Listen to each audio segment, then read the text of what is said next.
পাখি রাতে ঘুমায় না। এইটা সবাই জানে পেঁচা। আর কোন পোকা রাতে ঘুমায় না?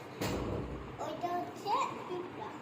তো চলেন এবার আমি একটা ছোট শিখাই আপনাদেরকে। ইঁদুর বিদুর গাছের পাতা গাছের তলায় ভেঙে ছাতা, বৃষ্টি পড়ে ভেঙে ছাতা, ডুবাই ডুবাই ভেঙে খাতা।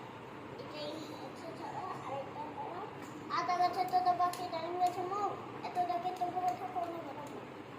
তো আমি একটি স্মার্ট ওয়াচ কিনেছি, দেখেন এই যে LED লাইটিং আছে, আবার লাভও আছে। 2024